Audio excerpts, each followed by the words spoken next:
നമുക്ക് ഈശോ നൽകുന്ന വചനഭാഗത്തിന്റെ ദൈവത്തിന്റെ രക്ഷ നമുക്ക് കാണിച്ചു തരുന്നത് വരെ നമുക്ക് മനസ്സിലാവില്ല.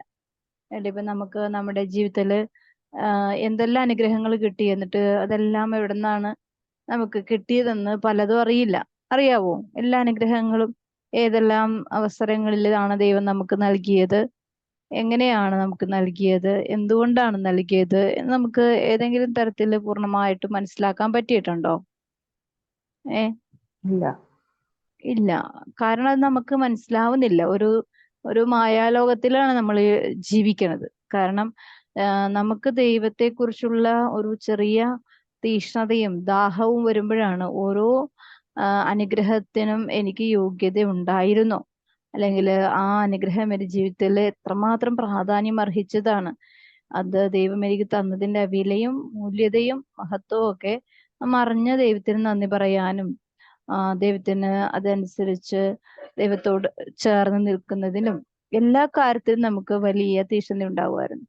ഇത്രയും നമ്മുടെ ഓരോരുത്തരുടെയും പ്രായം വെച്ച് നോക്കുമ്പോൾ ഒത്തിരി ഒത്തിരി അനുഗ്രഹങ്ങൾ ദൈവം നമുക്ക് തന്നിട്ടുണ്ടെങ്കിലും അതിന്റെ ചില അനുഗ്രഹങ്ങൾക്ക് മാത്രമേ നമ്മൾ റെസ്പോൺസ് ചെയ്തിട്ടുള്ളൂ. എല്ലാ അനുഗ്രഹങ്ങളും നമുക്ക് വ്യക്തമായിട്ടത് മനസ്സിലാക്കാൻ പറ്റിയിട്ടില്ല. ചില ആപത്തുകൾ, ചില രോഗങ്ങൾ, ചില അപകടങ്ങൾ, ചില മരണങ്ങൾ പോലും എപ്പോഴും നമുക്ക് ദൈവം നമ്മെ എപ്പോഴും നോക്കിയിരിക്കുന്നുണ്ട്. നമ്മൾ ദൈവത്തെ എപ്പോഴും നോക്കിയിരിക്കുന്നുണ്ടെങ്കിൽ നമുക്ക് എല്ലാ കാര്യങ്ങളിലും ഒരു ഉത്തരം ഉണ്ടാവുമായിരുന്നു. പലപ്പോഴും നമുക്ക് ദൈവത്തെ നോക്കിയിരിക്കാൻ പറ്റുന്നില്ല. നമ്മളെ നോക്കിയിരിക്കുന്നത്, ഇപ്പൊ നമ്മളിപ്പോ ഒരാളെ എപ്പോഴും ഫോളോ ചെയ്യുന്നുണ്ടെങ്കിൽ എന്തിനാണ് എന്നെ എപ്പോഴും എന്നെ ശല്യപ്പെടുത്തുന്നതെന്നല്ലേ ചോദിക്കുള്ളൂ.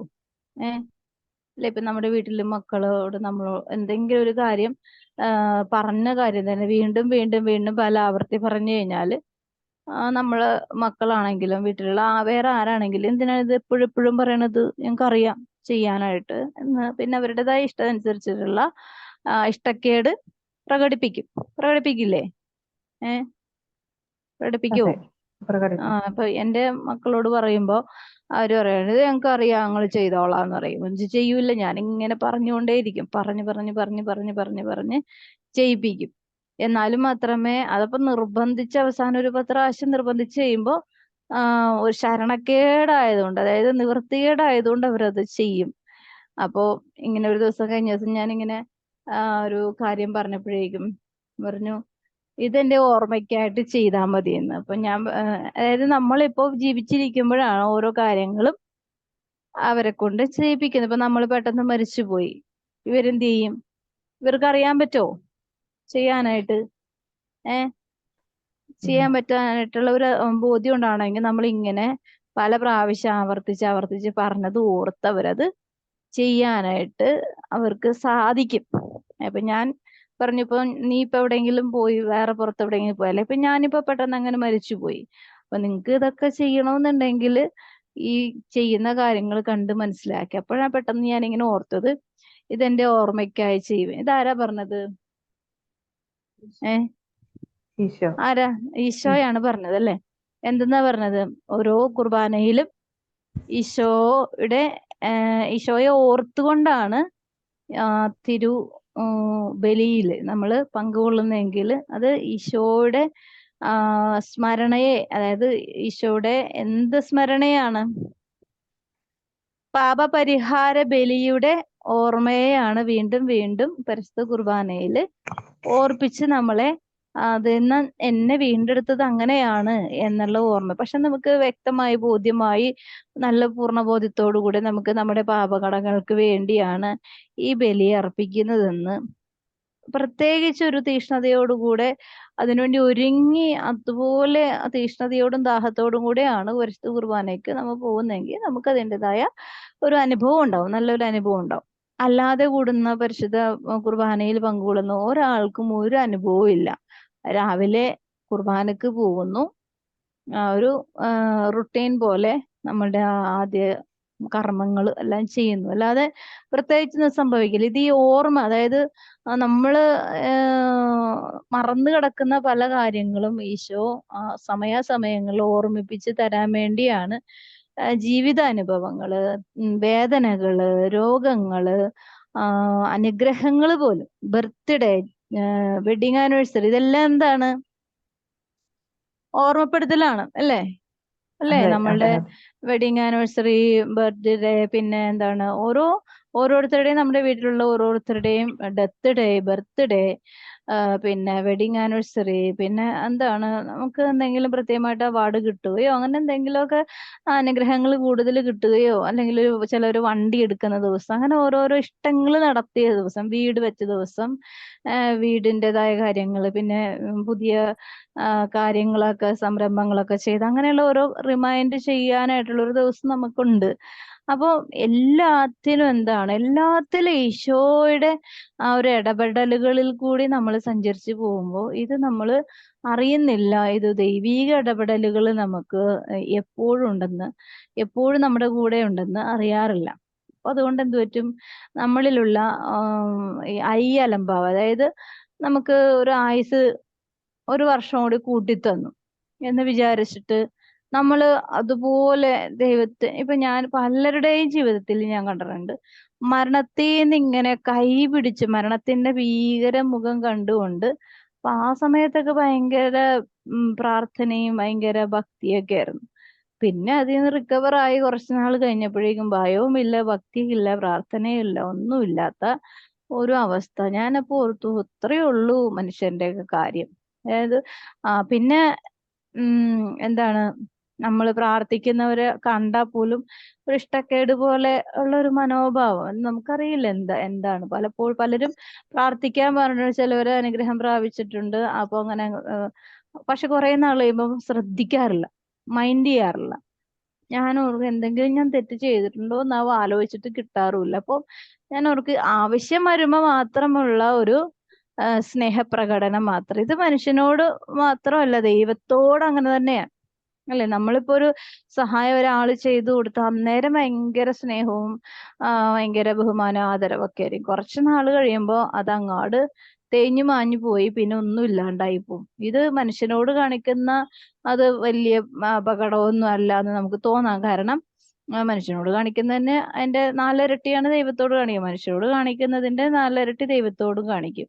മനുഷ്യനോട് കാണിക്കാത്തതിന്റെ 4 ഇരട്ടി, അതായത് മനുഷ്യനോട് നന്ദികേട് കാണിക്കുമ്പോൾ ദൈവത്തോടും അങ്ങനെ തന്നെ, മനുഷ്യനോട് നന്ദി കാണിക്കുമ്പോൾ ദൈവത്തോടും അങ്ങനെ തന്നെ.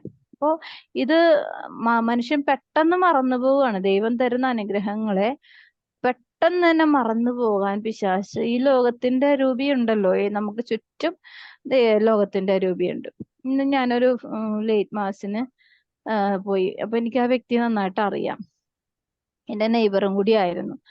അപ്പോ എനിക്ക് പ്രാർത്ഥിക്കാൻ പറ്റുന്നില്ലെന്ന് മാത്രമല്ല, ഈ വ്യക്തിയുടെ ജീവിതകാലത്തിന്റെ കുറെ തിന്മയുടെ അനുഭവങ്ങളൊക്കെ ഞാൻ ഓർത്തു, ദൈവമേ ഒന്നും പ്രാർത്ഥിക്കാൻ തോന്നണില്ല, ഒന്നും പ്രാർത്ഥിക്കാം. അപ്പൊ ഞാൻ ഓർക്കാണ്, ഇങ്ങനെ ഈ ഭൂമിയിൽ ജീവിച്ചിരിക്കുമ്പോ ഏതെങ്കിലുമൊക്കെ ഒരു നന്മ ചെയ്തില്ല എന്നുണ്ടെങ്കിൽ ഈ വ്യക്തിയെ എങ്ങനെയോ മനുഷ്യർ ഓർക്കും അല്ലേ? മനുഷ്യരെ ദൈവം അതായത് അതുകൊണ്ടാണ് നിന്റെ നിക്ഷേപങ്ങൾ എവിടെയാണോ അവിടെയാണ് നിന്റെ ഹൃദയവും, അല്ലെങ്കിൽ നിന്റെ പ്രവൃത്തികളെല്ലാം ദൈവവിചാരത്തോടെ ആവട്ടെ, നിനക്ക് നന്മ കൈവരും അല്ലെ? നമ്മളിവിടെ ഭൂമിയിൽ ഒരു വാക്കുകൊണ്ടെങ്കിലും മറ്റുള്ളവരുടെ ഹൃദയത്തിൽ ഒരിടം കണ്ടെത്തിയിട്ടില്ല എന്നുണ്ടെങ്കിൽ, അല്ലെങ്കിൽ ഒരു വാക്കുകൊണ്ടെങ്കിലും, പ്രവൃത്തി കൊണ്ട് പോട്ടെ, വാക്കുകൊണ്ട് എങ്കിലും നമ്മള് ഒരു ഓർമ്മയ്ക്ക് വേണ്ടിയുള്ള ഒരു ചിന്ത, ഒരു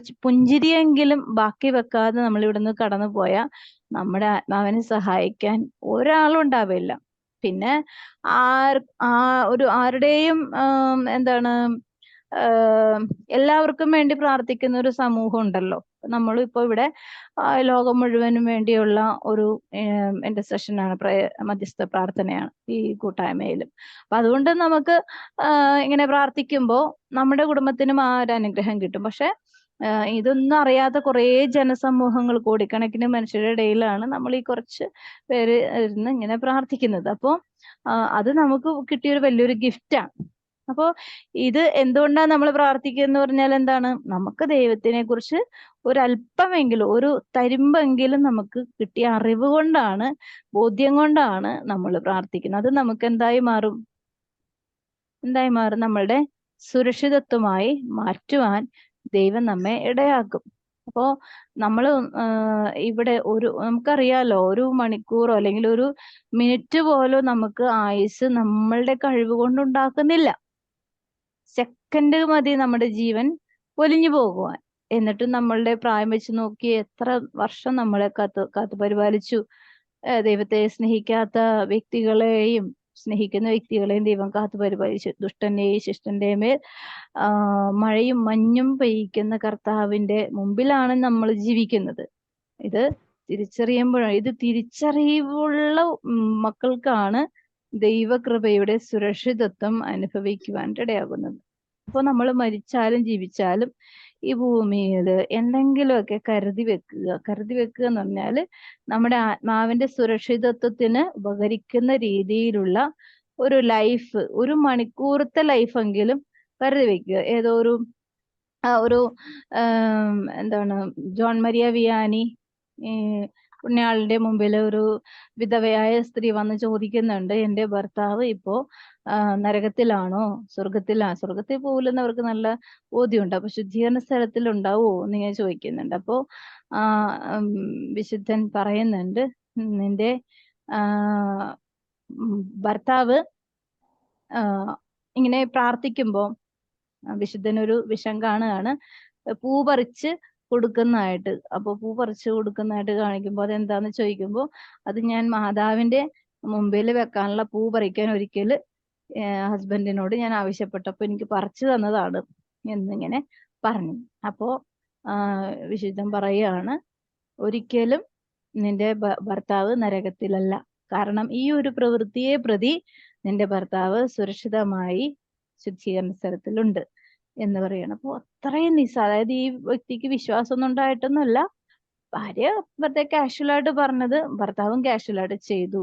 പക്ഷെ ഉദ്ദേശ ലക്ഷ്യം എന്തിനു വേണ്ടിയാണ് ആ പൂ ഉപയോഗിക്കുന്നത് എന്നുള്ളത് വ്യക്തമായിട്ട് അറിയാം. അപ്പൊ അത്രയും നിസ്സാരമായ കാര്യങ്ങളിൽ പോലും ആത്മാവ് നഷ്ടപ്പെട്ടു പോകാതെ ദൈവം സുരക്ഷിതമാക്കി വെക്കുവാനായിട്ട് ആഗ്രഹിക്കുന്നുണ്ടെങ്കിൽ ഒരിക്കലും നമ്മൾ ഭയപ്പെടേണ്ടതില്ല. പക്ഷെ ബാക്കിയുള്ള സമയങ്ങളുടെ പെനാൽറ്റി അതൊക്കെ നമ്മൾ പരിഹരിക്കണം. അപ്പോ നമ്മൾ എന്തിനാ ഈ ഭൂമിയിൽ നമ്മളെ നശിപ്പിക്കാൻ വേണ്ടി, നമ്മളെ ആത്മാവിന്റെ കൊലപാതകികളായി നമ്മൾ ഈ ഭൂമിയിൽ ജീവിക്കുന്നത്? എന്തിനാ ദൈവം അങ്ങനെ ഒരു ആയുസല്ലല്ലോ ദൈവം തന്നിരിക്കുന്നത്. അനുഗ്രഹിക്കപ്പെടാൻ വേണ്ടിയാണ് ഈ ഭൂമിയിൽ ജീവൻ നിലനിർത്തിയിരിക്കുന്നത്. അത് നഷ്ടപ്പെട്ടു പോകാതിരിക്കാനുള്ള അനുഗ്രഹത്തിനായിട്ട് പ്രാർത്ഥിക്കാം. മറിയത്തിന്റെ സ്തോത്രഗീതം വായിക്കും. ജയന്തി വായിക്കും. പരിശുദ്ധ അമ്മയുടെ സ്തോത്രഗീതം. വിശുദ്ധ ലൂക്കായുടെ സുവിശേഷം 1-ാം അധ്യായം 46 മുതൽ 55 വരെയുള്ള തിരുവചനങ്ങൾ. മറിയം പറഞ്ഞു, എന്റെ ആത്മാവ് കർത്താവിനെ മഹത്വപ്പെടുത്തുന്നു, എന്റെ ചിത്തം എന്റെ രക്ഷകനായ ദൈവത്തിൽ ആനന്ദിക്കുന്നു. അവിടുന്ന് തന്റെ ദാസിയുടെ താഴ്മയെ കടാക്ഷിച്ചു. ഇപ്പോൾ മുതൽ സകല തലമുറകളും എന്നെ ഭാഗ്യവതി എന്ന് പ്രകീർത്തിക്കും. ശക്തനായവൻ എനിക്ക് വലിയ കാര്യങ്ങൾ ചെയ്തിരിക്കുന്നു. അവിടുത്തെ നാമം പരിശുദ്ധമാണ്. അവിടുത്തെ ഭക്തരുടെ മേൽ തലമുറകൾ തോറും അവിടുന്ന് കരുണ വർഷിക്കും. അവിടുന്ന് തന്റെ ഭുജം കൊണ്ട് ശക്തി പ്രകടിപ്പിച്ചു. ഹൃദയവിചാരത്തിൽ അഹങ്കരിക്കുന്നവരെ ചിതറിച്ചു. ശക്തന്മാരെ സിംഹാസനത്തിൽ നിന്നും മറിച്ചിട്ടു. എളിയവരെ ഉയർത്തി. വിശക്കുന്നവരെ വിശിഷ്ട വിഭവങ്ങൾ കൊണ്ട് സംതൃപ്തരാക്കി. സമ്പന്നരെ വെറുങ്കൈയോടെ പറഞ്ഞയച്ചു. തന്റെ കാരുണ്യം അനുസ്മരിച്ചുകൊണ്ട് അവിടുന്ന് തന്റെ ദാസനായ ഇസ്രായേലിനെ സഹായിച്ചു. നമ്മുടെ പിതാക്കന്മാരായ അബ്രാഹത്തോടും അവന്റെ സന്തതികളോടും എന്നേക്കുമായി ചെയ്ത വാഗ്ദാനം അനുസരിച്ച് തന്നെ. ദൈവവചനമാണ് നാം കേട്ടത്. നമ്മുടെ കർത്താവായ ഈശോ മിശിഹായ്ക്ക് സ്തുതി. നമ്മുടെ കർത്താവായ ഈശോ മിശിഹായ്ക്ക് സ്തുതി. മറിയം പോലും പറയുന്നത് തന്റെ ദാസിയുടെ താഴ്മയെ കടാക്ഷിച്ചു. മറിയം ആരാണ് യഥാർത്ഥത്തില്? മറിയം ആരാണ്? സ്വർഗത്തിലെ റാണിയാണ്, ദൈവത്തിന്റെ അമ്മയാണ്, അല്ലെ? ദൈവത്തിന്റെ അമ്മയാണ്. ഏറ്റവും വലിയൊരു സ്ഥാനമാണ് ദൈവത്തിന്റെ അമ്മ എന്നുള്ള സ്ഥാനം. അതായത് ദൈവത്തിന്റെ ഇപ്പൊ നമ്മളിപ്പോ എവിടെയെങ്കിലും പോവുകയാണെങ്കിൽ, ഇപ്പൊ മമ്മൂട്ടിക്കാണ് മെയിൻ സ്ഥാനം, അല്ലെ? മോഹൻലാലിന്റെ മകൻ എന്ന് പറയുമ്പോഴേക്കും മോഹൻലാലിനാണ്. അതുപോലെ ഈ ലോകത്തില് എന്താണ് സെലിബ്രിറ്റീസുകളായ എല്ലാവരുടെയും മക്കളെ അവരുടെ ആ സ്റ്റാറ്റസ് അറിയുന്നത് അവരുടെ അറിയപ്പെട്ട വ്യക്തിത്വത്തിൽ കൂടിയാണ്, അല്ലെ? അങ്ങനെയാണെങ്കിൽ ഈ ലോകത്തിൽ ഇത്രയും നിസ്സാരരായ മനുഷ്യരെ അങ്ങനെ അറിയുന്നുണ്ടെങ്കിൽ ദൈവത്തിന്റെ അമ്മ എന്ന് പറഞ്ഞ സ്ഥാനം നിസ്സാരമാണോ? അല്ല. ഏ അല്ല, നമുക്കത് നിർവചിക്കാൻ പറ്റാത്തതാണ്.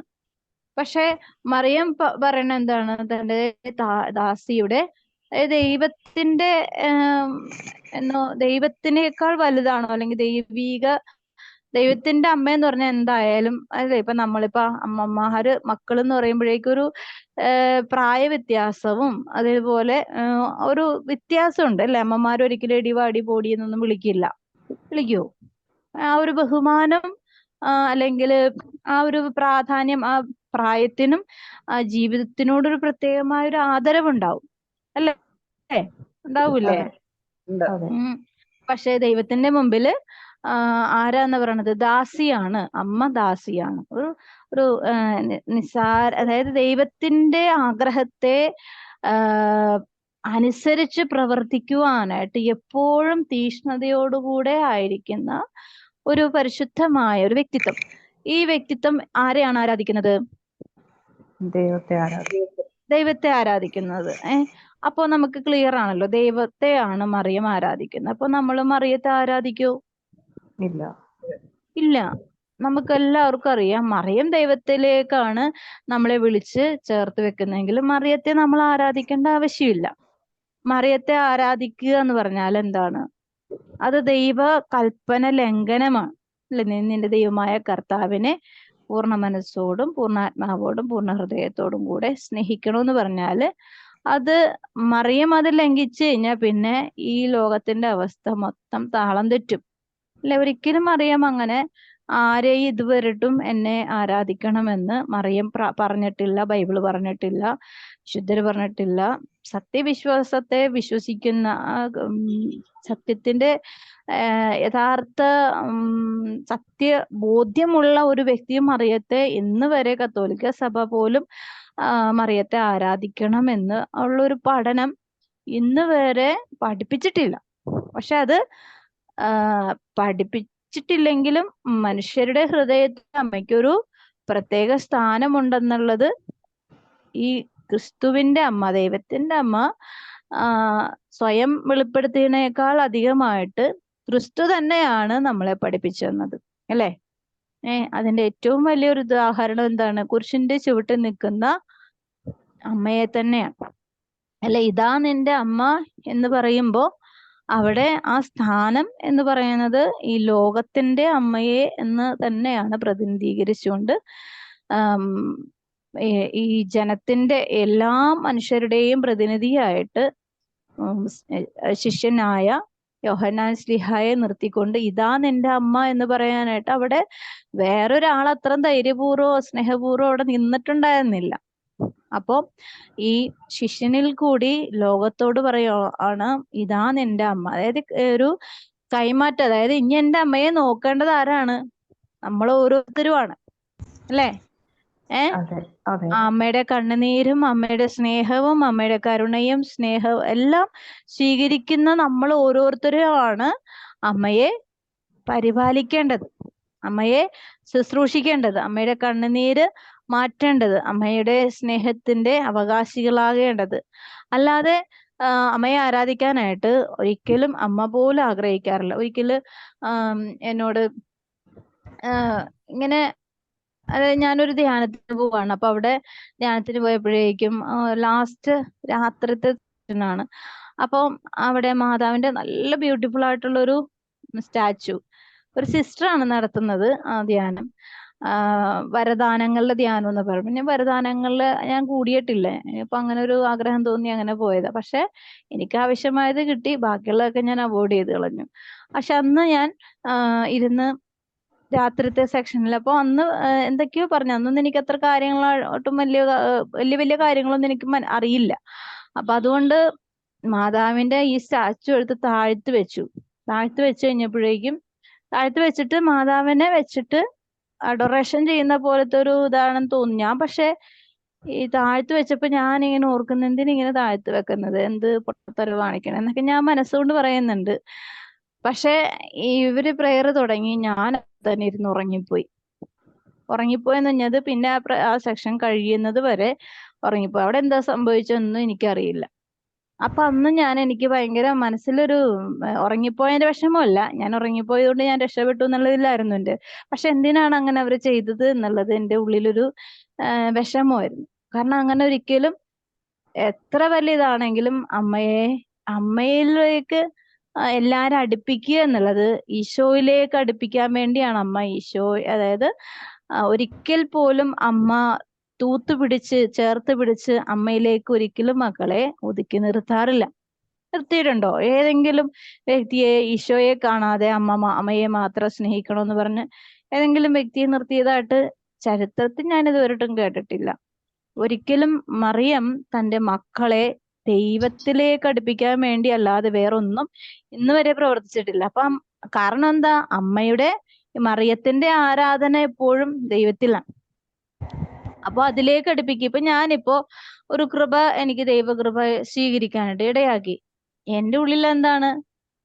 ഈ കൃപയിലേക്ക്, അതായത് ദൈവത്തിന്റെ കരുണ, അതായത് ഞാൻ മനസ്സിലാക്കിയ കരുണയെ ലോകം മുഴുവൻ അറിയിക്കണമെന്ന ഒരു കൂടെയാണ് ഒരു സമയത്ത് ഞാൻ പ്രാർത്ഥിച്ചത്. കാരണം എനിക്ക് ഒരുപാട് വേദനകൾ വിഷമങ്ങളൊക്കെ ഉണ്ടാകുന്ന സമയത്ത് അന്നേരം എനിക്കിത് കിട്ടിയൊരു പ്രയറാണ്. അതായത് ഞാൻ ഇത്രയും ദൈവത്തെ നിഷേധിച്ചും അതായത് മാരകമായ അവസ്ഥയിലൊന്നല്ലെങ്കിലും ആന്തരികമായി ഞാൻ ദൈവവുമായിട്ട് ഒരു ബന്ധമില്ലാത്തൊരു ജീവിതം എനിക്കുണ്ടായിരുന്നു. അപ്പോ വലിയ മാരകമായ പാപം ചെയ്താലും ചെയ്തില്ലെങ്കിലും ദൈവത്തിൽ നിന്ന് അകന്നുള്ള ഒരു ജീവിതം തീർച്ചയായിട്ടും മാരക പാപം തന്നെയാണ്. അത് നമ്മുടെ അന്ധതയെയും അജ്ഞതയും വർദ്ധിപ്പിക്കുകയും നമ്മുടെ യഥാർത്ഥ ദൈവിക സമ്പന്നത അല്ലെങ്കിൽ ദൈവിക അനുഗ്രഹങ്ങൾ, അഭിഷേകങ്ങള് നശിപ്പിച്ചു കളയുകയും ചെയ്യും. കാരണം നമ്മൾ ദൈവത്തിൽ നിന്ന് ദൈവവിചാരത്തിൽ നിന്ന് അകന്നാണ് ജീവിക്കുന്നത്. അതുകൊണ്ട് അത് സംഭവിക്കും. അപ്പം ഇത് മാതാവിൽ കൂടിയാണ് ഞാൻ ശരിക്കും പറഞ്ഞത് വീണ്ടെടുത്തത്. പക്ഷെ ഒരിക്കലും എന്നോട് പറയാൻ പോയ കുറേ പറയേണ്ടി വരും. അപ്പൊ അതുകൊണ്ട് മാതാവ് എന്നെ ഒരുപാട് പ്രൊട്ടക്ട് ചെയ്തിട്ടുണ്ട്. പക്ഷെ ഞാൻ ഒരിക്കൽ പോലും മാതാവുമായിട്ട് അങ്ങനെ വലിയ സ്നേഹബന്ധമൊന്നും ഉണ്ടായിരുന്നില്ല. പിന്നീടാണ് കുറേശ്ശെയൊക്കെ. അതിന്റെ ഇടയ്ക്ക് ഞാൻ ഈശോയുടെ കരുണയെ കുറിച്ച് ഫൗസ്റ്റീനയുടെ ബുക്കൊക്കെ വായിച്ചു കഴിഞ്ഞാൽ പിന്നെയാണ് കുറച്ചും കൂടി ഈശോയിലേക്ക് അടുക്കാനൊക്കെ ഇടയായത്. അപ്പൊ ഇത് ഞാൻ ഓർക്കാണ്,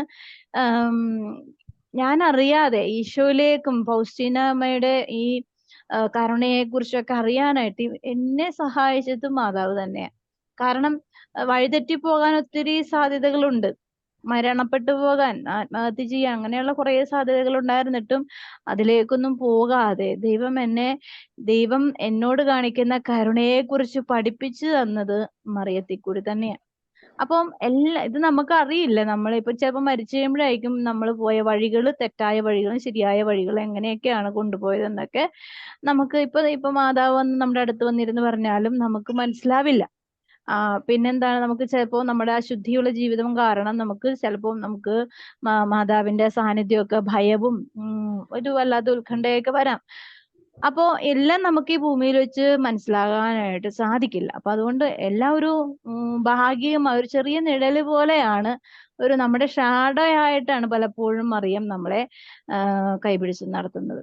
പക്ഷെ ഒരിക്കലും പോലും അമ്മയെ, അതായത് മറിയത്തിൽ കൂടി ഈശോയെ സ്നേഹിക്കാൻ പോയാൽ നല്ല ഒരു ആത്മീയ ജീവിതം നമുക്ക് കിട്ടും. അല്ലാതെ നമുക്ക് ഡയറക്റ്റ് ഈശോയെ സ്നേഹിക്കാൻ പോയാൽ നമുക്ക് വഴിതെറ്റാം.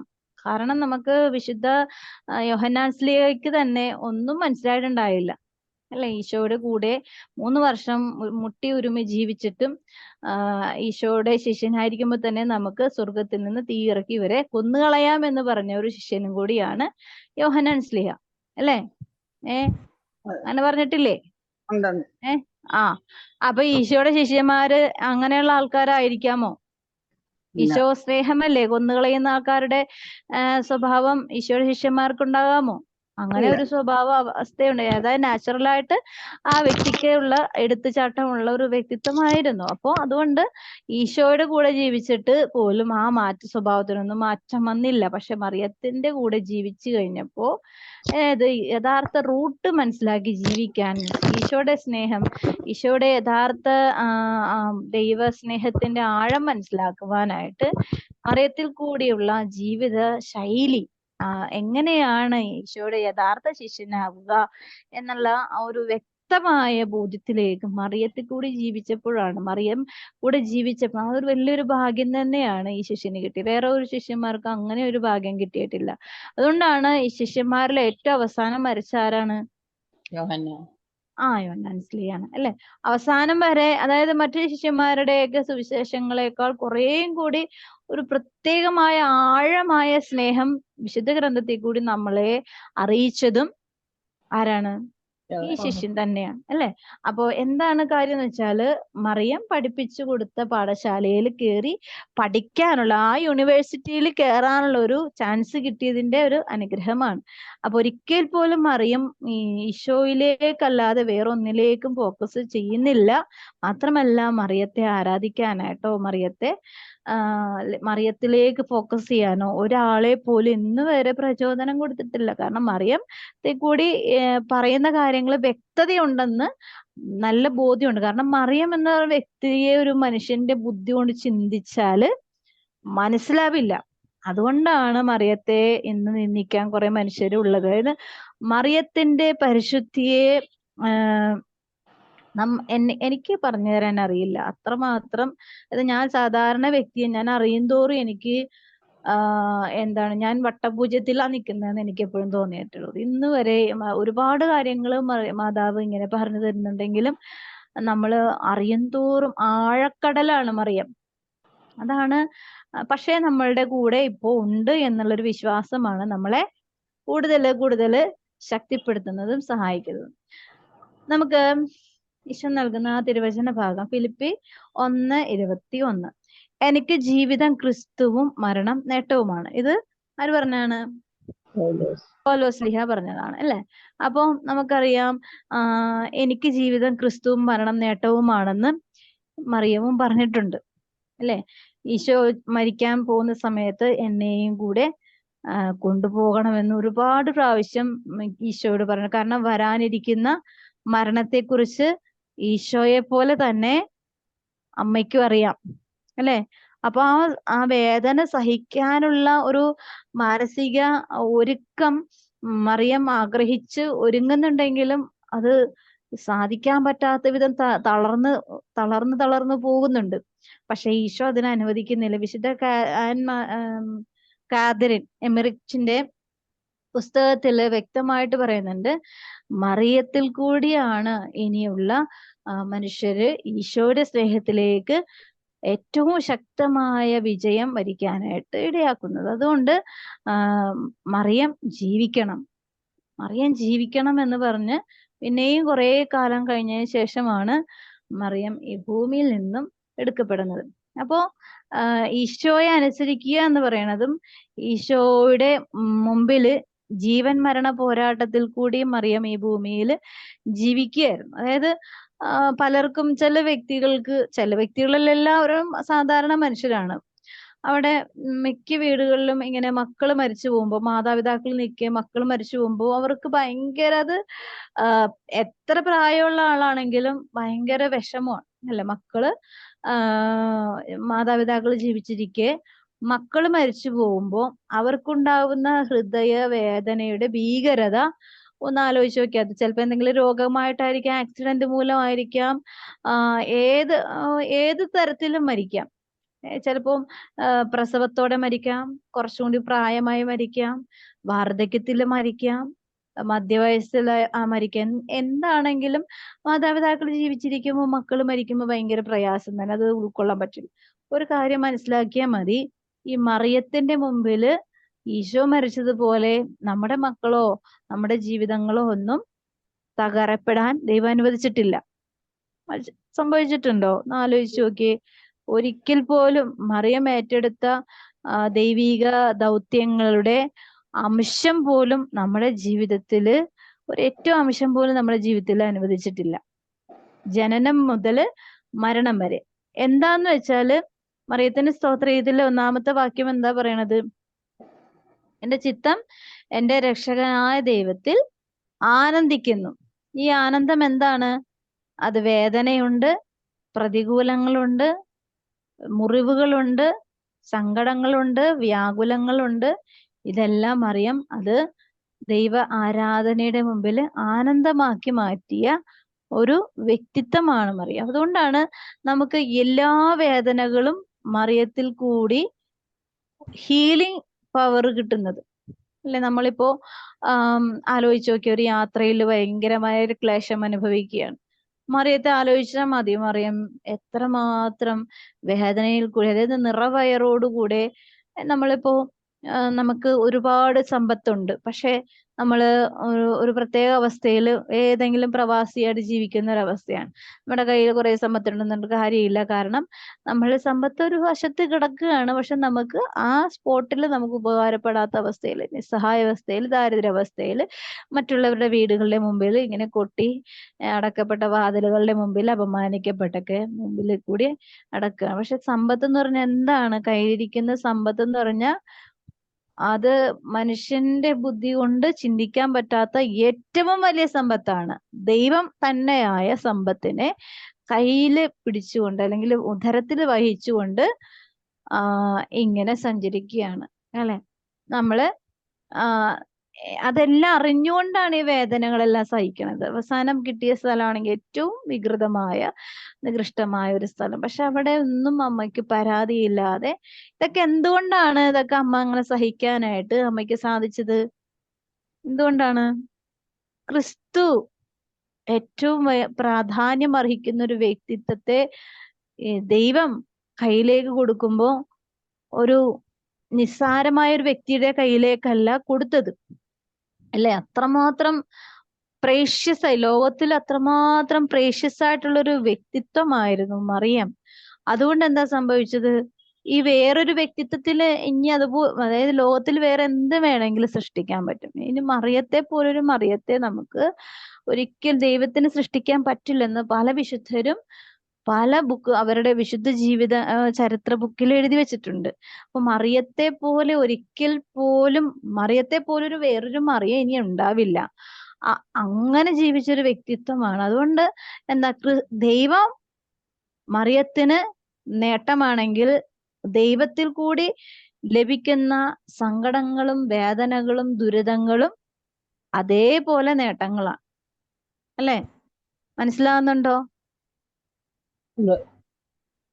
അതായത് ഇപ്പൊ നമ്മള് ഒരു ഇപ്പൊ ഈ സ്വർണ്ണഖനിയൊക്കെ എടുക്കുന്ന എവിടെന്നാ? രത്നങ്ങളൊക്കെ എടുക്കുന്ന എവിടെന്നാ? സാധാരണ റോട്ടിൽ നിന്നാണോ? അല്ല, അത് എടുക്കുന്ന സ്ഥലം എന്ന് പറഞ്ഞാൽ അങ്ങോട്ട് എത്തിപ്പെടാനൊക്കെ ഭയങ്കര പ്രയാസവുമാണ്. അതുപോലെ അധ്വാനിച്ചിട്ടാണ് ഇത് ഈ ലോകത്തിലേക്ക് മനുഷ്യരുടെ ഇടയിലേക്ക് കൊണ്ടുവരുന്നത്. അപ്പൊ അതുപോലെ അധ്വാനിച്ചിട്ടാണ് ഈ ലോകത്ത് ഈ സ്വർണമൊക്കെ എന്താണ്, നശ്വരമാണ്, നശിഞ്ഞു പോകുന്നതാണ് അല്ലേ. സ്വർണവും അതുപോലെ വിലപിടിപ്പുള്ളതായിട്ട് നമ്മൾ ഇന്ന് കാണുന്ന എല്ലാ സാധനവും നശിഞ്ഞു പോകുന്നതാണ് അല്ലേ. പക്ഷെ ഈ ദൈവം നമുക്ക് നശിഞ്ഞു പോകാത്തതാണ്. ഈ നശിഞ്ഞു പോകാത്ത ദൈവത്തെയാണ് അമ്മ ഉദരത്തിൽ വഹിച്ചത്, ഹൃദയത്തിൽ സ്വീകരിച്ചത്, ജീവിതത്തില് ആരാധിച്ചത് അല്ലേ. ആണോ? ഏറ്റവും വലിയ സമ്പത്തിനെ കയ്യിൽ വെച്ചുകൊണ്ട് അമ്മ അതിലേക്ക് മാത്രം ഫോക്കസ് ചെയ്തത് കൊണ്ടാണ് അമ്മയ്ക്ക് ഈ ലോകത്തിന്റെ മുമ്പിൽ ഇത്രമാത്രം വിജയം വരിക്കുവാൻ സാധിച്ചത്. അതുകൊണ്ടാണ് ഭൂലോകത്തിന്റെ രാജ്ഞി എന്നല്ല, ഭൂലോകത്തിന്റെ വിജയരാജ്ഞിയാണ്. വിജയിച്ച ഭൂമിയുടെ ലോകത്തിന്റെ മേല് വിജയം വരിച്ച, അതായത് സ്വർഗത്തിൽ നിന്ന് ജീവിച്ച് കാണിച്ചതല്ല, ഭൂമിയിൽ ജീവിച്ച ഒരു വ്യക്തിത്വമാണ്. അതുകൊണ്ട് ഈ അമ്മയെ വിളിക്കുന്നവർ പരാജിതരാവില്ല. കാരണം അമ്മ അവിടെ വെറുതെ ഇരുത്തില്ല ഈശോയെ അല്ലെ. അമ്മ നേരിട്ട് തരുന്നതാണോ? ഒരു കാര്യവും അമ്മ നേരിട്ട് തരുന്നതല്ല. അമ്മ ദൈവത്തോട് പ്രാർത്ഥിച്ചിട്ട് നമുക്ക് തരുന്നതാണ്. അല്ലെ. മറിയത്തിന്റെ ആ കരുണയുടെ നാഥയുടെ പുസ്തകം മക്കളോട് സംസാരിക്കുന്നു എന്ന് പറയുന്ന സന്ദേശ ബുക്കില് പല സ്ഥലങ്ങളിലും പറയുന്നുണ്ട്, നിങ്ങളുടെ അടുത്തേക്ക് വരുന്നത് ദൈവം എന്നെ അനുവദിക്കുന്നത് കൊണ്ടാണ്. അവിടെയും അനുവാദം എവിടെ നിന്നാണ്? ദൈവത്തിന്റെ അനുവാദത്തിൽ കൂടിയാണ് ദൈവം നമ്മളുടെ. അപ്പൊ ആലോചിച്ച് നോക്കിയേ, അത്ര സറണ്ടർ ആണ് ദൈവത്തിന്റെ മുമ്പിൽ മറിയാം. അതാണ് ഫുൾ ഓഫ് ഗ്രേസ്, അതായത് പരിപൂർണതയുടെ സമ്പൂർണതയിലാണ് ദൈവത്തിന്റെ മുമ്പില് മറിയം എന്ന് ജനിച്ചോ അന്നു മുതൽ ഈ നിമിഷം വരെ ജീവിക്കുന്നത്. അതുകൊണ്ടാണ് മറിയത്തിന് ശത്രുക്കൾ കൂടുതലുള്ളത്. മറിയത്തെ സ്നേഹിക്കുന്നവർക്കും ശത്രുക്കൾ ഉണ്ടാവും. എന്താ കാര്യം? അതങ്ങനെയല്ലേ വരുള്ളൂ, അല്ലേ? മറിയത്തെ സ്നേഹിക്കുന്നവർക്ക് ശത്രുക്കൾ ഉണ്ടാവും. ആരാണ് ശത്രു?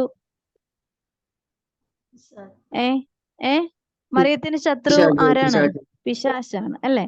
കാരണം എന്താണ്? പിശാചിനും ദൈവത്തെ അത്ര ഭയമില്ലെങ്കിലും മറിയത്തെ അതിനേക്കാൾ കൂടുതൽ ഭയമുണ്ട്. കാരണം മറിയം ഒരു മനുഷ്യ സ്ത്രീ ആയിരുന്നു, അല്ലെ? ഭൂമിയിൽ ദൈവത്തിന്റെ മകളും മണവാട്ടിയും പുത്രിയുമാണെങ്കിലും ഒരു വ്യക്തിത്വമുള്ള ഒരു എന്താണ്, ഒരു ദൈവം സൃഷ്ടിച്ച സൃഷ്ടിയാണ്. ദൈവത്തിന്റെ ആ സ്ഥാനത്തിന്റെ മുമ്പിൽ മറിയത്തിന് അത്രയും സ്ഥാനം കൊടുത്തിട്ടുണ്ടെങ്കിലും ഈ ഭൂമിയിൽ സൃഷ്ടിച്ച ഒരു സൃഷ്ടിയും കൂടിയാണ്. അതാണ് മറിയത്തിലുള്ള ക്വാളിറ്റി. അപ്പോൾ നമ്മൾ ഈ ക്വാളിറ്റിയെ നമ്മൾ ഡിപ്പെൻഡ് ചെയ്യുമ്പോൾ തീർച്ചയായും ഈ ക്വാളിറ്റിയിലേക്ക് നമ്മൾ അടുക്കാനായിട്ട് മറിയം അധ്വാനിച്ചുകൊണ്ടിരിക്കും. അത് മറിയത്തിന്റെ ഉത്തരവാദിത്തമാണ്, അല്ലെ? എന്താണ്? ക്രിസ്തു നേട്ടമായി നമുക്ക് മാറുന്നത് വരെ നമ്മളെ പ്യൂരിഫിക്കേഷൻ ചെയ്യും. അതായത് ഈശോയുടെ അമ്മയും അതായത് പരിശുദ്ധാത്മാവിന്റെ മണവാട്ടിയും ദൈവത്തിന്റെ മകളും ആയിരുന്നെങ്കിൽ സുഖജീവിതമോ ആഡംബര ജീവിതമോ അല്ലെങ്കിൽ വലിയ വലിയ പ്രൊട്ടക്ഷനിലൊന്നും അല്ല മറിയം ഈ ഭൂമിയിൽ ജീവിച്ചത്.